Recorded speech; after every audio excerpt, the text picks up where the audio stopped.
I was raised in Nazarene. That's kind of, for if those of you not familiar, and there's some good sized Nazarene churches in Dallas.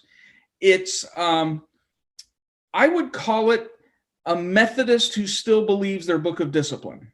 Um, and so a conservative Methodist, we're Wesleyan, if that means things to you. Arminian, in the Protestant world, you have a divide between I'm very familiar. Calvinism and Arminianism. And so I'm kind of on the Arminian side of things. And what's interesting, my master's work is in kind of a school that was largely Reformed. And then, of course, my PhD work was in with the Jesuits in a Catholic institution. So it gave me this really rich tapestry of different things to be exposed to. However, whether you're Baptist or Methodist or Catholic or Orthodox or Nazarene or Presbyterian, if you look at the statement of faith of all of these institutions, they all will say humanity is born sinful. We are lost. We're in need of redemption. That redemption came through the redeeming work of Jesus Christ. Talks about the possibility of holiness. Talks about that there exists in us, in humanity. We're not born good. We're not even born a blank slate. We're kind of born a little ornery, a little cracked, with a little propensity toward doing what we shouldn't. Now, that propensity is different for everybody. But all of these will have very similar statements. And so whether some of the governmental structures are different in all these denominations. Some of the hierarchies are different. Like going to Roma Baptist and tell them they need to have a pope, that's not going to go very well. Go to Roma Catholics and tell them they have to have local church control, that's not going to go very well. So we all have our different things we emphasize, but these foundational truths and all of them are basically uniform across the board. And I think sometimes because we have the freedom to do so in our culture, we get so bogged down to the different expressions, we forget how much unanimity there is in the basic belief systems of every stripe of Christianity. Yeah, it's funny you mentioned the Wesleyan and the Arminian tradition.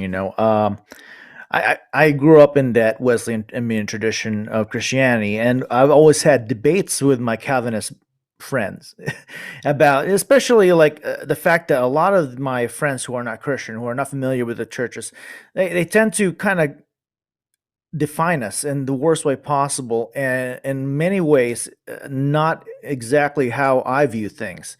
So, and one of these things is that where they would say everything's determinist, or it's very Calvinistic type of thinking. And I know we're kind of talking kind of esoteric here, but that's one of those things I've encountered with a lot of those that are not Christian. They're very they define us in the worst ways they could find. Like they pick and choose from all the different denominations and try to define us in those worst ways possible. I mean, how do we defend ourselves in terms of apologetics with these kind of things? I actually think that some of our critics here have a point. So what they've done is they've actually listened to us. They've listened. You go to the big mega churches, and I'm not against mega churches, but they tend to be Calvinist. And even some of our people in our pews will talk about, oh, God has a perfect plan for my life. Or, I get sick, God's trying to teach me a lesson. And we casually, without thinking, use language that leads everybody to believe that we believe in a deterministic God. And a lot of the people that I meet that are no longer in church, it's not that they're out of church because no one has ever told them the good news. They're not in church because they used to be in church. And they heard something there that they can't get past.